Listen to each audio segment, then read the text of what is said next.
Alright, it is now Monday, and in this video I want to go over my local trade ideas, my local plans. Basically, right now I am only in one trade. I'm still in this Bitcoin short, and I did take another Bitcoin short from right here that has since gotten stopped out.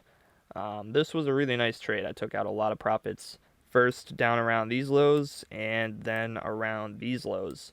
I wanted to come a little bit lower. I had a TP set for a little bit below this value area low, but once I saw the wick that we were getting, once I saw price start pulling back, after taking out these lows over here, I just decided to mark it out, and then I moved my stop loss up above this high, so that got stopped out with a little bit more profit.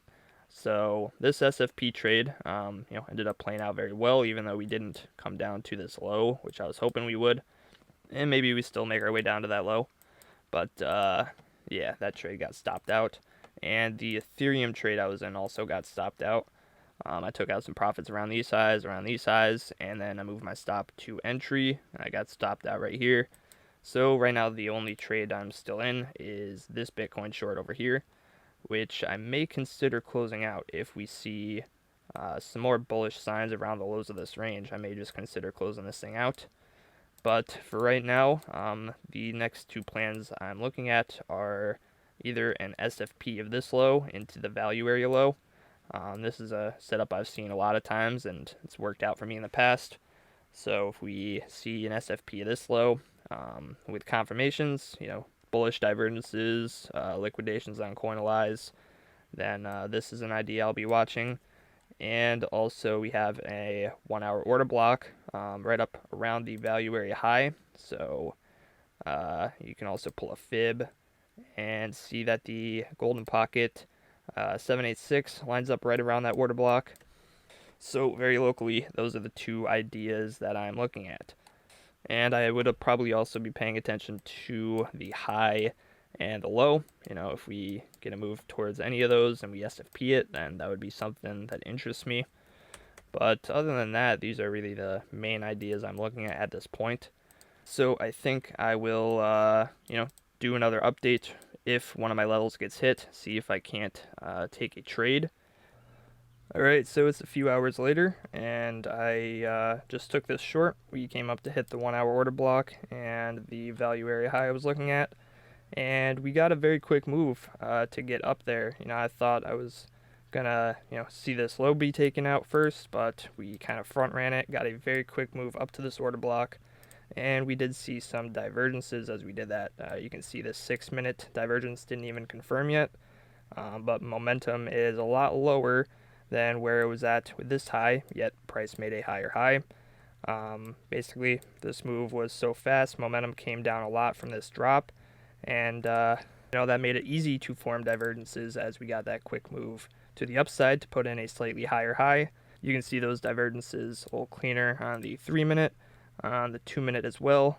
Even a money flow divergence, money flow was in the green when we were at this high, but money flow is in the red now. Put in a lower low as price made a higher high, so that is diverging as well. And yeah, let's check the 1 minute. I didn't really check this, but doesn't actually seem like we got 1 minute divs. With money flow we did, but not with momentum. But I was more focused on the 2 minute to 6 minute divergences. Higher than that, we didn't see anything really. I mean, it's hard to tell with this 12 minute. Actually, we technically did. Yeah, we got a little wave here. I think that is when we put in that high over here it was. And momentum is lower. So technically 12 minute div as well. So yeah, we got a very quick move to the downside. I got this trade locked in already, stop loss to entry. I started off by covering the 786 and this order block. Now my stop loss is a little above my entry. I got half the position remaining, so yeah, just a little scalp trade there, and potentially it could end up running if we make a run for this low or this low. And next, I'm watching this low and the value area low, the long idea I was looking at earlier. And to the upside, I would like to see if I can mark out another short idea. The value area high of this downtrend is right where we topped out. I'll delete this just to clean things up. We could SFP this high into the 786. I think that is a possibility, and maybe we have a low time frame order block over here. doesn't look like we will because this was a quick move to the upside. So yeah, not really seeing much over here. And on this most recent high, doesn't look like we really formed any order blocks either. You could maybe call that one, but we already came back up to tag it, so I wouldn't really be watching that anymore. We can check the 1 minute. I wouldn't really call these any kind of order block because they weren't the high. This wick was the high, so I wouldn't really be counting this as an order block either. So it doesn't seem like there's too much to the upside. Maybe that means that we're just going to get the move to the downside now since there's not really reason to come back up. But if we do, I'd probably be watching this high and the 786. And yeah, to the downside, this is still my area of interest. You could look at an SFP this low as well, maybe into this like kind of wick area. I know some people look at wick demand and wick supply, so yeah, that's something you could pay attention to. Alright, so it is now much later. It's 9 o'clock at night, and yeah, I've pretty much just been waiting for price to do something all day. I had my alerts set, and recently we got a bit of price action. We got to move up above this high I was looking at into this 786 and a little bit above it. And like I said, there was no order blocks that I was seeing over in this area, but what some people do mark out when there is no order blocks is they will mark out what's called like a wick order block, or I have it marked out wick supply. So basically if you just have a top to a move but you don't really have any order blocks, like in this case, this candle is kind of inside of this order block, so I wasn't looking at it too much. It looked like the best thing to mark out was these highs because it was just wicks. Even on the 5 minute, it was pretty much just a wick up here. So yeah, since there was no order blocks in there, and since this had confluence with the idea I had previously, the 786 and this high, I marked that out. And, it did work out well. We got a nice rejection from that area. Now I did take a loss here, but I re-entered after I got stopped out, so I am in this short. But I shorted this first wick, and what do I always say? Careful putting your stop losses right above order blocks, because recently at least they've been getting wicked a lot. Just price will come up, stop out everyone that puts their stop losses above here, and yeah, then it'll go on its merry way. So I did get stopped out, took a small loss, but I was able to re-enter. Unfortunately, my re-entry was a little worse risk reward. So far, we got 2 winning trades today and 1 loss, and it might turn into 2 losses because I did take a small long scalp right here. This was a 3 minute order block that I had marked out. Really the only order block that I was seeing, and it's actually 2 candles here.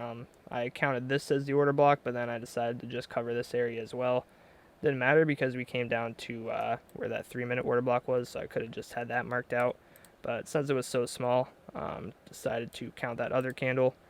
But yeah, we got to move into that order block. Got a little reaction from there. And I decided to enter long when I saw all these guys entering long. We saw a very large increase of open interest, a few million.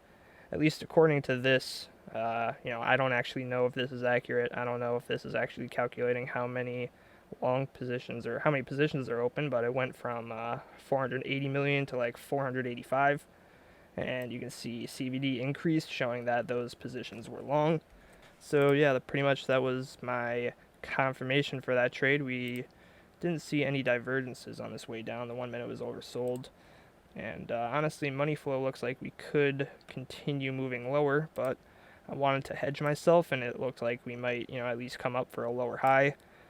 And yeah, we'll see what happens with this trade. Maybe I'll make one more update tonight, and I don't know, maybe try and have this video out tomorrow. This ended up going a lot longer than I wanted to. Price kind of did nothing all day, and actually it looks like my long might get stopped out right now. That's okay. I only took a 0.5% risk with this, so yeah, even if I get stopped out, I'm still going to be well in profit for the day. I can just take profits on my short. And it looks like I'm not quite stopped out yet. We got to come a little bit lower than this low. So, yeah, I don't know. We'll see what happens. I'll check back in a little bit. Alright, final update of this video. It's now 11:20 p.m. And my long trade ended up doing pretty good. I stayed in it. I didn't get stopped out, even though it came very close there. But I did take one more trade, and I took a loss on this one. I shorted this SFP, and basically the reason I took a loss is because I entered it late.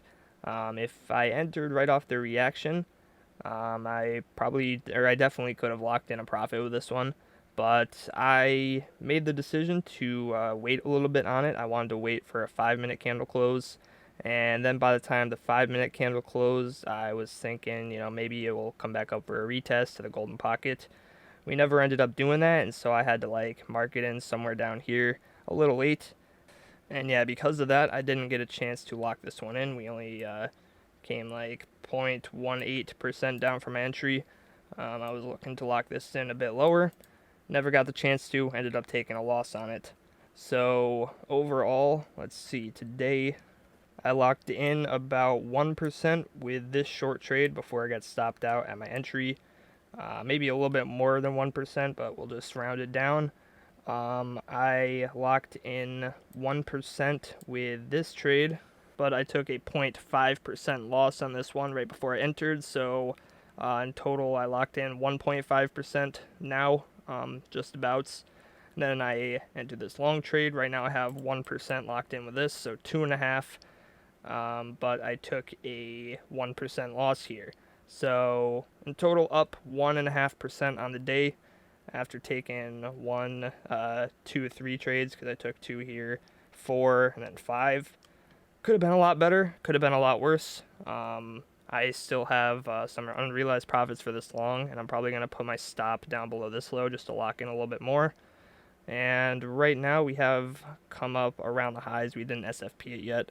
I have this other high marked out still for some reason, but the next place I'd probably look is the highs. And we are approaching them, so I may consider taking profits on the long up there. But yeah, that's pretty much been my day of trading. Yeah, again, not horrible. Got 1.5% locked in, potentially more, depending on how this long does. But yeah, it hasn't been a super eventful day of trading. We've just been, crabbing along in a range. And, I still had some successful trades.